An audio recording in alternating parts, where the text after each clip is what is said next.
하나님 말씀 함께 보겠습니다. 하나님 말씀 호세아 10장입니다. 호세아 10장 1절에서부터 8절의 말씀입니다. 위하신 하나님의 말씀입니다. 이스라엘은 열매 맺는 무성한 포도나무라. 그 열매가 많을수록 제단을 많게 하며 그 땅이 번영할수록 주상을 아름답게 하도다. 그들이 두 마음을 품었으니 이제 벌을 받을 것이라. 하나님이 그 제단을 쳐서 깨뜨리시며 그 주상을 거시리라. 그들이 이제 이르기를 우리가 여호와를 두려워하지 아니하므로 우리에게 왕이 없거니와 왕이 우리를 위하여 무엇을 하려 하리로다. 그들이 헛된 말을 내며 거짓 맹세로 언약을 세우니 그 재판이 바드랑에 돋는 독초 같으리로다. 사마리아 주민이 아웬이 송아지로 말미암아 두려워할 것이라. 그 백성이 슬퍼하며 그것을 기뻐하던 제사장들도 슬퍼하리니 이는 그의 영광이 떠나가며 그 송아지는 아수르로 옮겨다가 예물로 야레바 왕에게 드리리니 에브라임은 수치를 받을 것이요 이스라엘은 자기들의 대책을 부끄러워할 것이며 사마리아 왕은 물 위에 있는 거품같이 멸망할 것이며 이스라엘의 죄 곧 아웬의 산당은 파괴되어 가시와 찔레가 그 제단 위에 날릴 것이니 그때 그들이 산더러 우리를 가리라 할 것이요 작은 산더러 우리 위에 무너지라 하리라. 아멘. 네, 10장 호세아 10장을 우리가 함께 공부하겠습니다. 10장 1절을 보면 이전까지 계속 9장까지 있었던 경과는 조금 뭔가 분위기가 좀 바뀌는 것 같은 느낌이 살짝 들죠. 첫 부분에 보면 우리 1절 같이 한번 읽어볼까요? 1절 같이 보겠습니다. 시작. 이스라엘은 열매 맺는 무성한 포도나무라. 그 열매가 많을수록 제단을 많게 하며 그 땅이 번영할수록 주상을 아름답게 하도다. 이 이스라엘을 풍성한 포도나무라고 표현을 해서 보면 호세아가 갑자기 좋은 표현을 쓰는 것 같아요. 근데 이게 커지고 좋아 보이는 게 가장 좋은 걸까요? 한국 교회가 6.25를 경험하고 50년 이후에 60년대 전후 복구를 하면서 경제성장하고 70년대 일어나서 경제성장을 막 일어났잖아요. 그러면서 기독교도 굉장히 많이 부흥하게 됐습니다. 그렇게 숫자적으로 우리가 부흥한 것이 무조건 다 좋은 건가요? 그 의미가 어떤 것인지를 지금 설명해 주고 있는 것입니다. 이게 좋다라고 얘기할 수 있는 것들이 아니라 여기 얘기하는 게 좋은, 아름답다고 얘기하잖아요. 열매 맺는 무성한 포도나무. 그래 좋은 표현 같지만 사실은 영어 성경이나 그러니까 ESV나 이런 성경을 보면 럭셔리라고 표현하거든요. 럭셔리는 좋은 건데 사실은 킹 제임스 버전이라고 있는데 킹 제임스 버전은 empty로 표현해요. 텅 빈 거라고. 왜 그럴까요? 두 개가 완전히 극한, 완전히 반대되는 것처럼 보이잖아요. 고급 에는 허영이라는 거 있잖아요. 비어있는 것처럼. 우리 옛날 속담에 속빈 강정이라는 거. 그런 것과 그런 의미가 좀 있는 것입니다. 두 가지가 동시에 있다는 것을 나타내고자 하는 좀 절묘한 이런 해석인 것 같아요. 그래서 하나님께서는 이스라엘 백성에게 열매를 맺고 아름다운 곳에 그들을 거하게 했습니다. 그렇다면 그들에게서 좋은 열매가 맺혀야 되는데 좋은 열매가 맺히면 맺힐수록 어떻게 하는 거예요? 우상을 섬기는 거예요. 나쁜 결과가 나타나게 되는 거죠. 그래서 공허한 열매가 되었다는 것을 얘기해주고 있는 것입니다.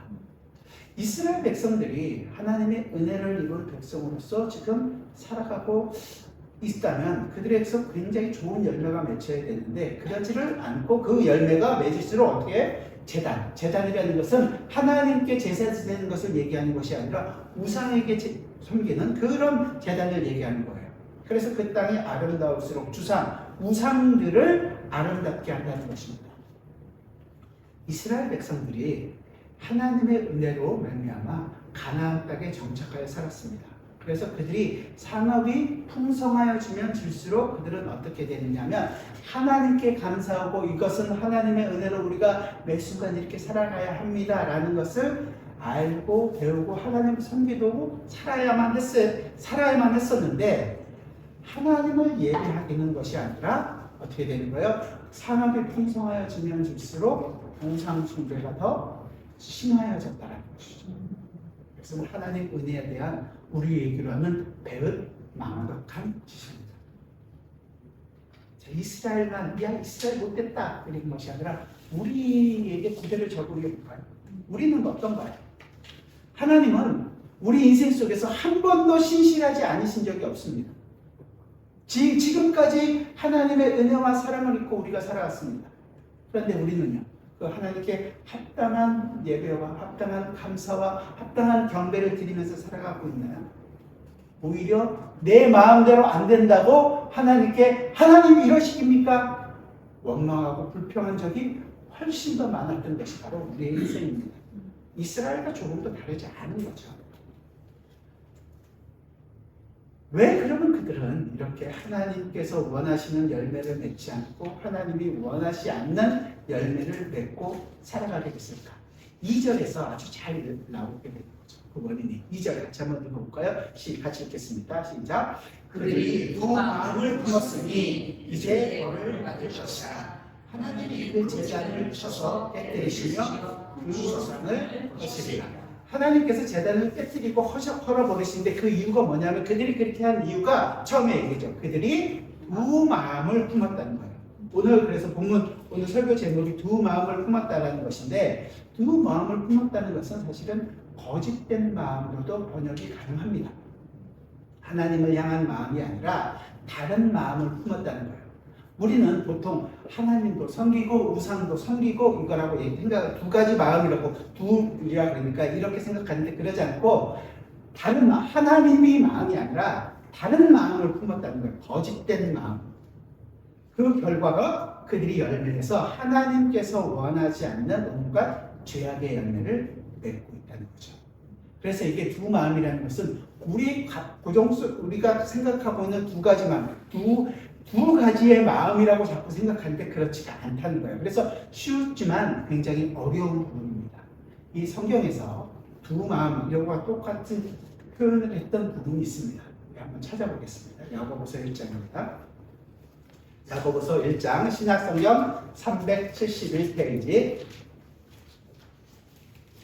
야고보는 우리가 읽을 때 시편의 잠언 전도서와 같은 마음을 가지고 야고보서를 봐야 되는데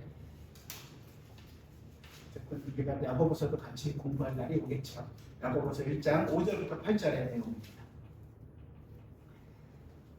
야고보서 1장 5절에서 8절 같이 한번 읽어보겠습니다. 시작. 너희 중에 누구든지 지혜가 부족하거든 모든 사람에게 의복이 주시고 꾸짖지 아니하시는 하나님께 구하라 그리하면 주시리라. 오직 믿음으로 구하고 조금도 의심하지 말라. 의심하는 자는 마치 바람에 밀려 요동하는 바다 물결 같으니 이런 사람은 무엇인지 주께 얻을 생각하지 말라. 두 마음을 품어 모든 일에 정함이 없는 자로다.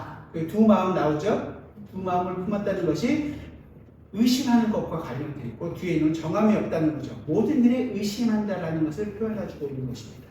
자, 의심이라는 것은 의심하기 때문에 너희가 기도해도 받지 못한다. 지금 이렇게 얘기하는 거예요. 의심이라는 것이 그러니까 반대로 얘기하면 이런 것도 비슷하죠. 의심하지 않으면 어떻게 돼요? 다 받는다. 이렇게 얘기할 수 있겠죠. 근데 우리가 하나님께 구하면서 아무 의심도 하지 않고 하나님께 구하거나 하나님을 믿을 수 있을까요? 그럴 수 없겠죠.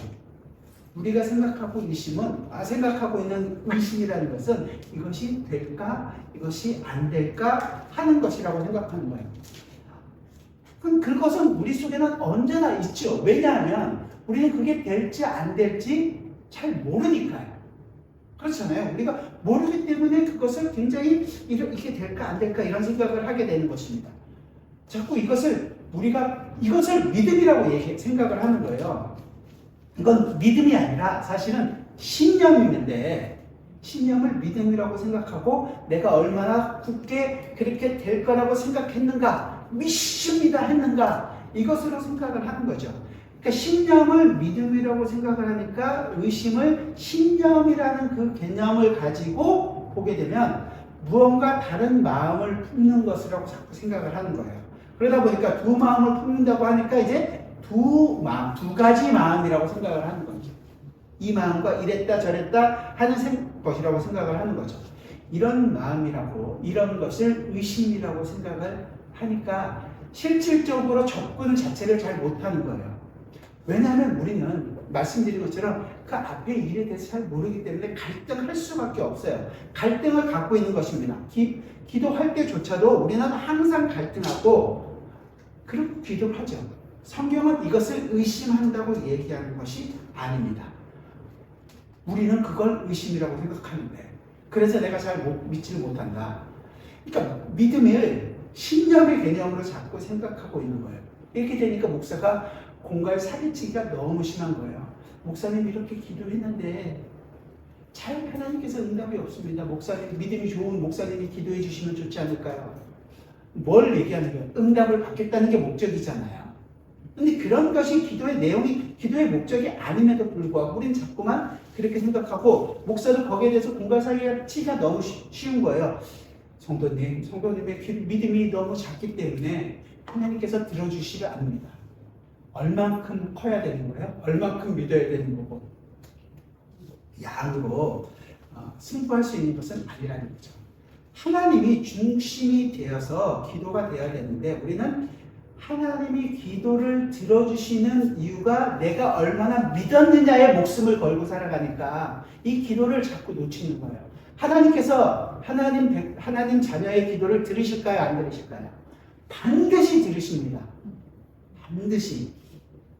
그것은 우리가 정말로 믿고 아무 의심하지 않고 기도했기 때문이 아니라 사실은 그것이 하나님의 백성이기 때문에 하나님은 하나님의 백성의 음성을 들으신다는 거예요. 누가복음 18장에서 예수님께서 제자들에게도 얘기하는 것도 마찬가지예요. 18장 1절에서 항상 우리가 잘못 오해하는 비유 중에 하나인데 강청에서 얻어내라고 생각을 하는데 그렇지 않고 1절에서 뭐라고 얘기하냐면 항상 기도하고 낭망하지 말 것에 대해서 얘기하는 거예요. 왜냐하면 기도를 해도 안 들어주실 때가 있으니까 하지만 그렇더라도 너희의 기도는 항상 하라는 것을 예수님께서 얘기해주고 있는 내용이거든요. 나중에 기회가 되면 우리 누가복음 18장을 대해서 한번 더 말씀드릴 기회가 있겠죠. 하나님은 하나님 백성의 기도를 그 음성을 들을 수밖에 없기 때문에 그렇게 기도하라는 것입니다. 내가 열심히 해서나 아니면 내가 정말로 굳게 믿어서 신념을 가지고 기도해서가 아니라는 거죠. 믿음을 신념으로 생각하기 때문에 생기는 오해들입니다. 그러면 6절에서 얘기하는 것처럼 조금도 의심하지 말고 죽게 얻기를 생각하지 마라. 이 생각해보면 자꾸만 의심을 해도 우리가 응답을 받을 때가 있어요, 없어요? 여러분들 삶에서 내가 이게 될까 안 될까 생각하고 기도를 했음에도 들어주시는 적들이 있단 말이죠. 왜냐하면 그러니까 그것이 직접적으로 그것이 관계가 있는 것이 아니라는 거예요. 그렇다면 왜 이렇게 얘기하는가? 이 야고보가 지금 이야기하고 있는 이 내용이 근거가 예수님께서 하신 말씀의 근거를 두고 이야기하고 있는 거거든요. 어떻게 얘기하셨냐면 예수님께서 마가복음에 보면 마가복음 11장 22절부터인데요. 예수께서 그들에게 대답하여 이르시되 하나님을 믿으라. 내가 진실로 너희에게 이르노니 누구든지 이 산더러 들려 바다에 던져져라 하면 그 말하는 것이 이루어질 줄 믿고 마음에 의심하지 아니하면 그대로 되리라. 그러므로 내가 너희에게 말하노니 무엇이든지 기도하고 구하는 것은 받은 줄로 믿으라. 그리하면 너희에게 그대로 되리라. 이 얘기가 언제 얘기냐면 예수님께서 예루살렘으로 가시다가 보니까 시장하셨어요. 무화과 나무가 잎이 무성한 것을 보시고 무화과가 있나 하러 보러 가셨는데 그 밑에 뭐라고 써있냐면 마지막에 그때는 무화과 열매철이 아니래요. 근데 아닌데 무성하다는 걸 보면 이것을 보고서 이제 뭔가를 설명하시려고 하시는 의도가 있다라는 거죠. 열매가 없으니까 너는 다시는 열매를 맺지 못할 것이다. 그리고 성전에 올라가셨어요. 성전에 올라가셔서 성전 더럽히신 걸 보고 깨끗하게 청소하시고 다음날 이제 베다니 갔다가 다시 올라가는데 그 나무가 무화과가 말라있는 것을 보고서 제자들이 말랐다고 얘기해 주신 거예요. 그러니까 이제 원래대로 의도하신 것대로 그 의미가 어떤 것인지를 설명해 주시는 거거든요. 그러니까 그 전에 무슨 일이 있었던 거예요? 성전에서 성전을 깨끗하게 청소하시는 일이 있었단 말이죠. 그 일이 어떤 것인지를 설명해 주시는 거예요. 그러면서 이 산더러 들리어 이렇게 얘기하는 거거든요. 이 산, 특정한 산이 있는 거예요. 예수님께서 서신 그 산이 어떤 산인가요? 예루살렘에 있는 산 하나밖에 없죠.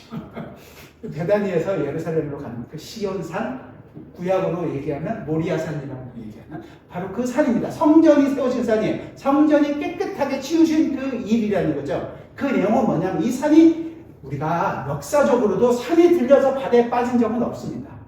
그런 일은 일어나지 않았어요.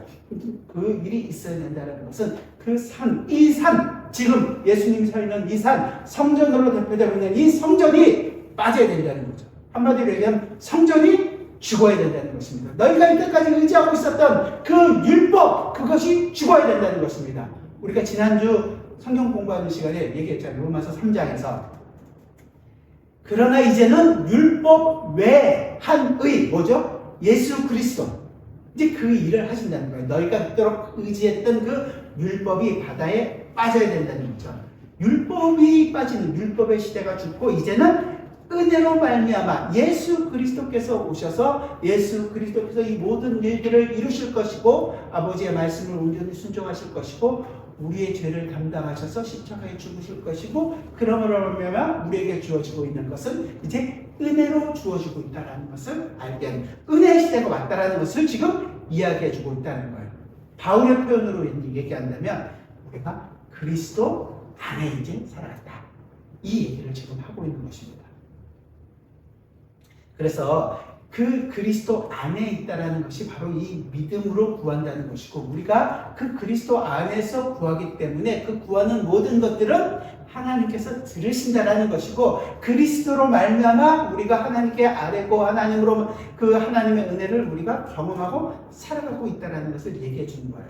그 얘기를 지금 이 예수님께서 마가복음에서 얘기하는 것이고 야고보는 그것을 가지고 지금 인용해서 두 마음을 품는 것이 아니라는 것을 지금 설명해 주고 있는 것입니다. 이 아들로 말미암아 이 일이 이루어질 것이다. 이 아들이 그래서 이스라엘이 실패했던 인생을 살아가는 거죠. 사실은 예수님이 이 땅에 오셔서 나중에 우리가 보겠지만 이제 11장에서 내가 내 아들을 애굽에서 불렀다. 출애굽이잖아요. 그 출애굽의 인생은 누가 산 거예요? 사실은 예수님이 살아가셨던 인생이에요. 예수님께서는 하신 다음에 광야로 나가서 시험 받으셨고 그 다음에 공생애를 살아가시는 그 모든 일들 광야의 삶을 사시고 그리고 들어가셨던 모든 일들을 사실은 예수님의 인생을 이스라엘의 역사 속에서 보여주는 역할을 담당했던 것이었습니다.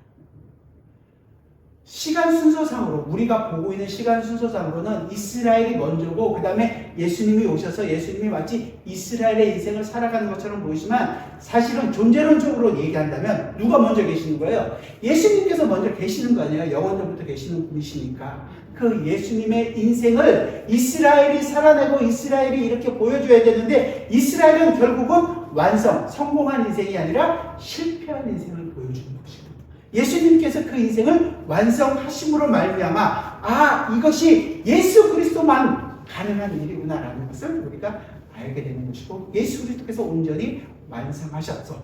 이제 그 예수 그리스도 안에 우리를 두심으로 말미암아 우리가 하나님의 백성이 되고 하나님께서부터 오는 하나님으로부터 오는 그 모든 것들을 받는 것을 믿음이라고 얘기하는 거죠. 그래서 이제 우리가 믿음이라는 것이 생겨나는 것이에요. 우리가 얼마나 붙들고 있느냐가 믿음이 아니라 예수 그리스도께서 그 모든 일을 이루셨다라는 것을 아는 것입니다. 그건 흔들릴 수 없는 거잖아요. 온전히 이루신 것이고 온전히 완성하신 것이잖아요. 그 완성하신 것이 지금 내 안에서 적용되고 있는 거라는 거예요. 그 적용되고 있는 것을 우리가 경험하는 것입니다. 그 믿음을 계속적으로 우리가 경험하는 거죠. 그런데 이스라엘이 실패했다라는 것을 보여주고 있는 거예요. 왜? 두 마음을 품었으니까. 그리고 3절부터 8절까지의 내용은 그 본문에서는 이제 세 가지로 그들이 어떤 결과를 얘기해 주는 거예요. 3절부터 8절을 우리가 조금 이따 다시 한 번 더 보겠는데 3절에서는 여호와를 두려워하지 않았다는 것. 4절에서는 거짓 언약을 세웠다는 것. 5절부터 8절까지의 내용은 우상을 숭배했다는 것입니다. 먼저 우리 첫 번째 내용을 같이 한번 봅시다. 3절 같이 한번 읽어보죠. 하나님을 여호와를 두려워하지 않았다는 것을 분명히 얘기하죠. 3절 같이 읽어봅시다. 시작. 그들이 이제 이르기를 우리가 여호와를 두려워하지 아니하므로 우리에게 왕이 우리를 위하여 무엇을 하려 하리로다. 두 마음을 품은 이스라엘은 하나님을 두려워 아니한다고 얘기해요. 이스라엘은 여호와 하나님을 두려워 아니함으로 왕을 구하는 거예요. 왕을 구한 이유가 하나님을 두려워하지 않았다는 거죠. 이스라엘 백성이 왕을 구하는 것은 눈에 보이지 않는 하나님의 나라의 왕을 모시고 사는 것보다는 사실은 눈에 보이는 나를 만족시키고 나를 보호해 줄 수 있는 세상의 왕을 원했던 것입니다. 그래서 왕을 원했는데 선지자 사무엘 선지자에게 하나님께서 얘기하는 거예요. 이스라엘에게 왕이 허락하시면서 그들이 너 선지자 사무엘 선지자를 재산을 버리는 것이 아니라 나를 버렸다. 사무엘상 8장 7절에서 얘기하는 거죠. 여호와께서 사무엘에게 이르시되 백성이 내게 한 말을 다 들으라. 이는 그들이 너를 버림이 아니요 나를 버려 자기들의 왕이 되지 못하게 합니다. 결국 하나님께서는 왕을 구하는 이스라엘에게 누구를? 초대왕 사울을 세우셨습니다. 하지만 이 왕이 진정한 왕은라는 것을 보이는 것이 위해서가 아니라 그런 그를 왕으로 세우는 것을 잘못된 너희가 원하는 왕은 잘못될 수밖에 없다라는 것을 보이는 거죠. 그 다음 왕이 누구예요? 원래 아브라함에게 했던 약속. 그 약속이 유다를 통해서 이루어진다라는 것을 약속하셨잖아요. 그 약속, 유다 지파였던 다윗을 통해서 그 언약을 이루어 가신다는 것을 보여주는 것입니다. 그렇다고 해서 다윗이 훌륭한 왕이냐? 절대 그렇지 않습니다. 하지만 하나님의 약속이 어떻게 이루어지고 있는가를 보여주고 있는 거죠. 어떻게 결론이 났어요? 다윗이 죽은 다음에 솔로몬이 잘했다고. 솔로몬 처음부터 하나님 말씀 순종하지 않았던 왕입니다. 그때까지는 그래도 성전을 짓기 위하여 성전을 짓는 일을 하기 위하여 세워졌다면 솔로몬이 끝나고 나서 남북으로 나눠지게 되죠. 바로 북이스라엘의 처음 왕이었던 여로보암은 다윗이 섬겼던 그 하나님을 섬긴 것이 아니라 그 북이스라엘 사람들이 남쪽에 있는 예루살렘에 가서 제사 지내러 갔다가 안 올라올까봐 단과 베델에다가 금송아지를 만들고 이것이 하나님이라고 거기서 제사하면 된다고 그렇게 해서 북이스라엘 사람들은 모든 왕들은 다 우상을 숭배하게 되었던 것입니다. 그렇기 때문에 하나님께서는 그 왕들을 죄를 벌하실 수밖에 없는 것이고 그 북이스라엘 백성들에게 왕이라는 것은 아무런 기대도 그들의 만족을 채워줄 수가 없었던 것입니다. 이스라엘의 왕은 사실은 이 땅에서 백성들을 잘 돌보고 잘 살게 해주는 것이 목적이 아니라 나는 아무런 힘이 없고 하늘의 왕이 다스리십니다. 하나님이 우리의 왕이십니다라는 보여주는 역할을 해야 되는데 그 역할을 감당하지를 못했던 거죠. 그 얘기는 결국은 하나님을 두려워하지 않았다는 것입니다. 그래서 7절에 있는 것처럼 그들은 다 물 위에 있는 거품같이 다 멸망할 거라고 얘기합니다. 허무한 것처럼 다 사라져버릴 것이라는 것입니다. 그렇기 때문에 이 이스라엘의 왕들이 하나님을 섬기지 않고 우상을 섬기게 된 것들은 다 물거품처럼 사라지게 된 것입니다. 만약에 우리도 우리에게 있어서 이 두 마음, 믿음을 온전히 갖고 있지 못하다면 이 왕들처럼 물거품처럼 다 사라져버리게 될 것입니다. 의지하지 못할 것을 의지하고 있다면 세상이 줄 수 있는 것에 우리의 마음을 뺏기고 산다면 그래서 지금 당장은 달콤한 것처럼 느껴질지 모르지만 성경 말씀처럼 물거품처럼 사라지게 될 것입니다.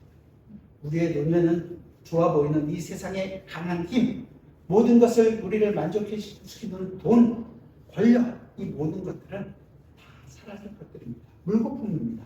우리에게 믿을 수 있는 것은 믿음의 주여 온전케 하시는 바로 그 예수 그리스도 한 분이십니다.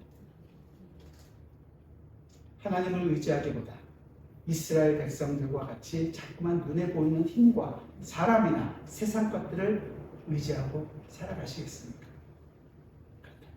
두 마음을 푼 것입니다. 결과는 물거품이 될 것입니다. 두 번째 그들이 잘못했던 부분은 4절을 같이 한번 보겠습니다. 4절 시작.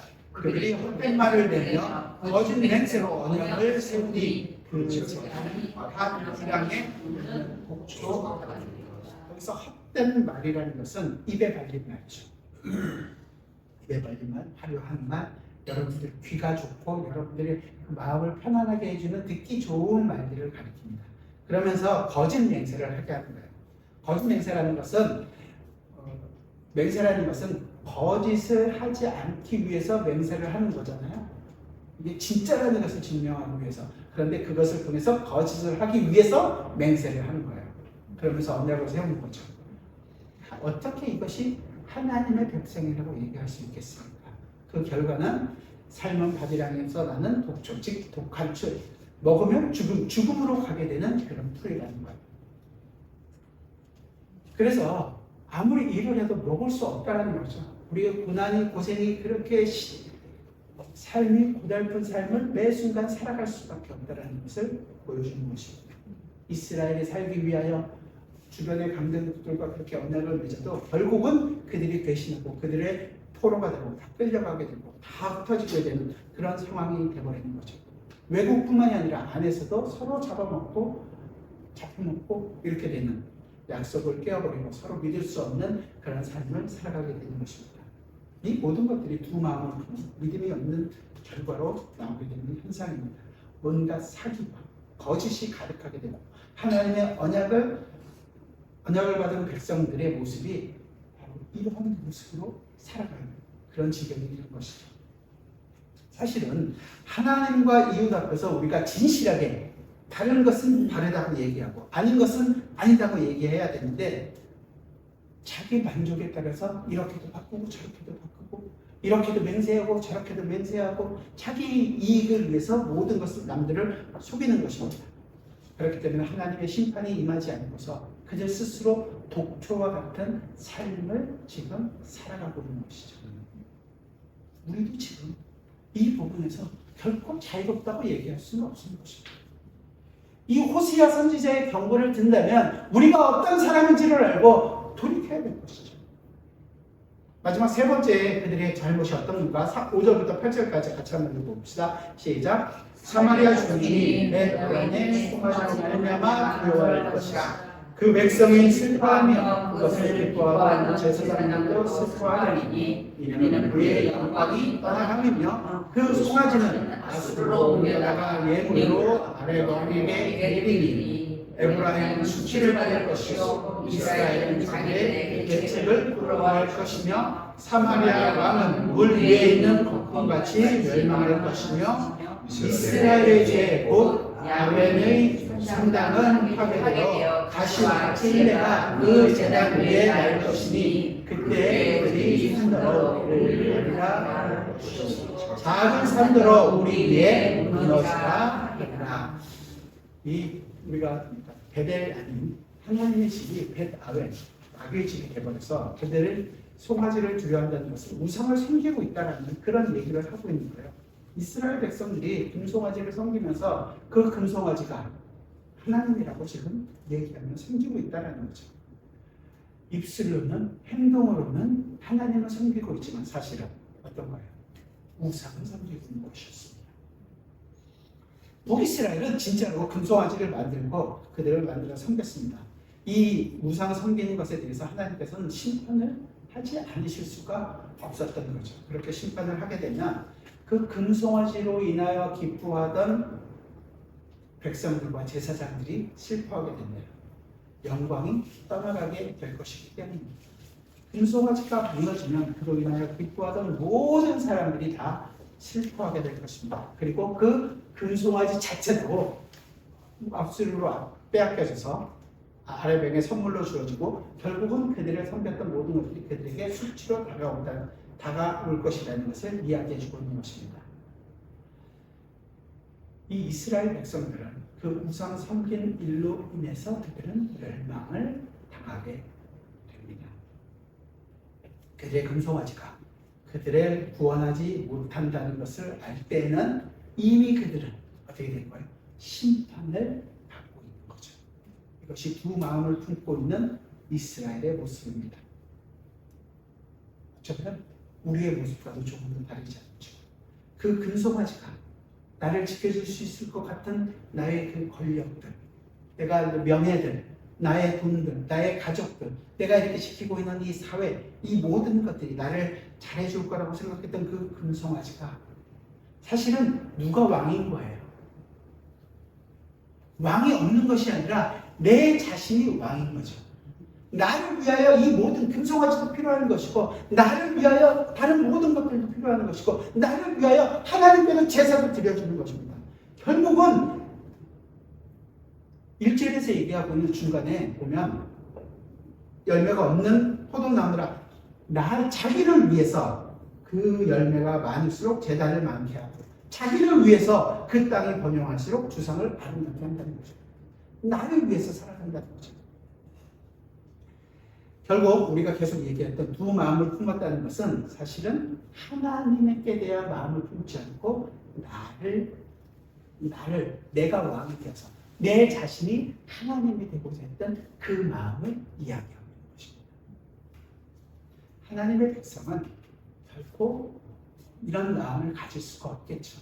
그리고 이렇게 살아가는 사람을 우리는 하나님의 백성이라고 할 수는 없을 것입니다. 근데 우리가 하나님의 백성이라고 생각하는 우리임에도 불구하고 우리가 가끔씩은 세상적인 생각에 넘어갈 때가 있잖아요. 유혹이 있고 시험이 있고 아픔이 있고 자꾸만 옛날에 가졌던 그 영광을 자꾸만 생각할 게 있잖아요. 그때 이 목사들이 필요한 거예요.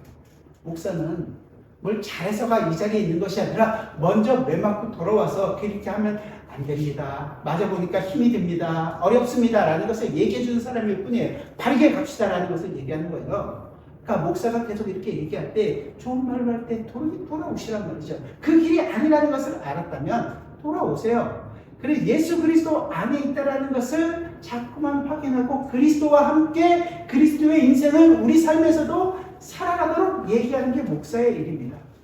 그래서 그 일들을 이 사도들도 하고 있는 거예요. 야고보서가 세상에 요동하는 물 위에 있는 자라고 표현하잖아요. 두 마음을 품는 사람이. 그게 이제 베드로한테 했던 얘기들을 떠올렸던 것 같아요. 아마도 마태복음 14장에서 예수님께서 무리를 이렇게 폭풍을 치는 그 무리를 걸어오신 적이 있잖아요.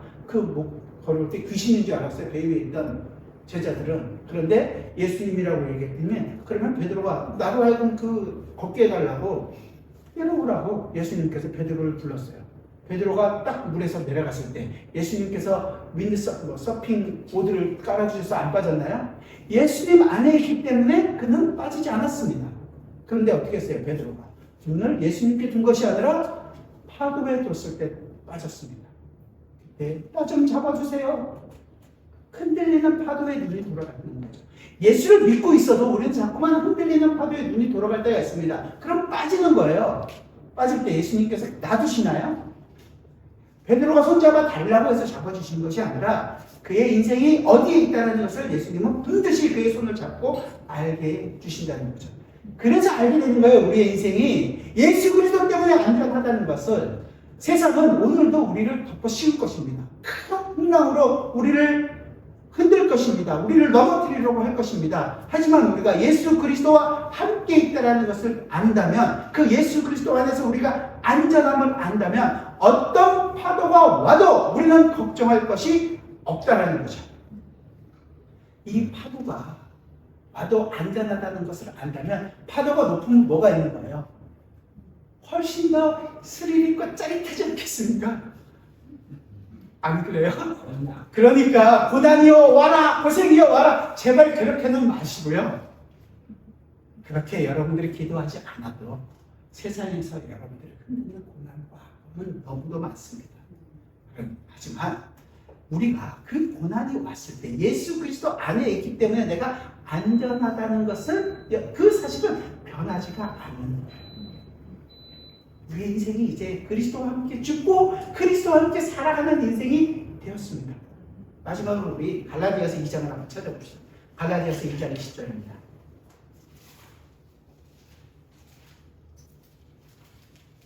갈라디아서 2장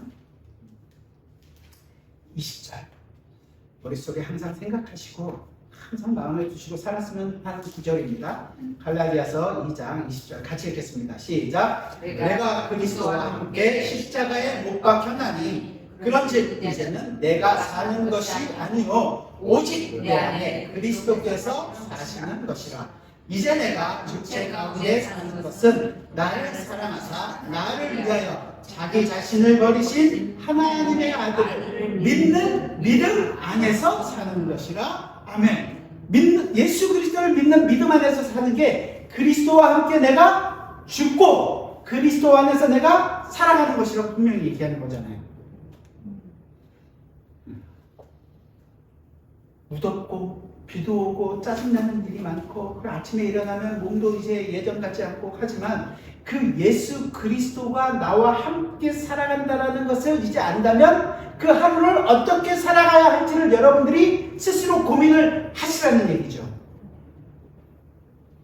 내가 사는 것이 아니라 내 안에 계신 누가? 예수 그리스도께서 사신다고요. 예수 그리스도 어떻게 사셨는데요?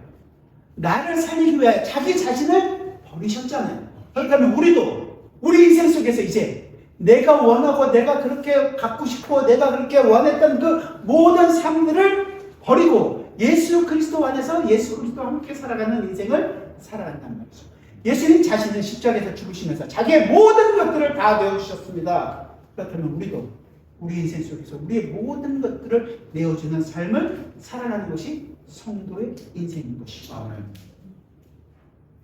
내 실패에도 내 성공에도 예수가 산다면 그 예수 안에서 우리는 흔들릴 수가 없는 것이에요. 그래서 까짓것 파도쯤이야, 까짓것 고난쯤이야, 까짓것 뭐 이 세상에 우리를 흔드는 덤빌 테면 덤벼봐라고 얘기할 수 있는 거죠. 내가 예수가 나와 함께 살고 있다면 하면 할수록 우리는 그 예수 안에 있다라는 것을 경험하는 것이에요. 얼마나 기쁘고 감사한 삶을 살 수 있습니까? 정말로 매일매일 찬송하면서 살아갈 수 있는 사람입니다. 싸우면 싸울수록 승리하는 인생을 사는 것이 성도입니다. 여러분, 기쁘게 싸워주십시오. 그리고 넘어지지 않습니다. 포기할 수 없습니다. 왜냐하면 승리하신 예수 그리스도의 인생이 지금 우리 안에서 그 삶을 사랑하고 계시기 때문입니다. 기도하겠습니다. 주님, 우리가 그 예수 그리스도 안에 있다는 사실을 알기에 주님 이제 두려워하지 않겠습니다. 주님 우리가 물러서지도 않겠습니다. 당당하게 그러나 그 주님 안에서 살고 있기 때문에 주님과 주님께서 이루신 그 모든 일들을 우리가 더욱더 알아가고 주님을 더욱더 사모하는 그 마음으로 살기를 원합니다. 흔들리고 유혹 많은 이 세상 속에서 세상에 눈돌아가지 않고 주님의 은혜만을 바라기를 원합니다. 주님 우리가 하나님의 말씀을 그래서 묵상할 때마다 주님 우리로 하여금 예수 그리스도로 인하여 주는 기쁨이 어떤 것인지 우리의 마음에 새기게 하여 주시고 주님께서 어떻게 우리를 이 자리로 이끌으시는지를 더욱더 풍성히 알게 하여 주시고 그 예수 그리스도로 말미암아 살아가는 성도의 인생이 얼마나 아름답고 얼마나 승리에 찬 인생인지를 알게 하여 주셔서 이 싸움을 싸워나가며 기쁨으로 매일매일을 살 수 있는 저희 모두가 되게 하여 주옵소서. 예수 그리스도의 이름으로 기도드리옵나이다. 아멘.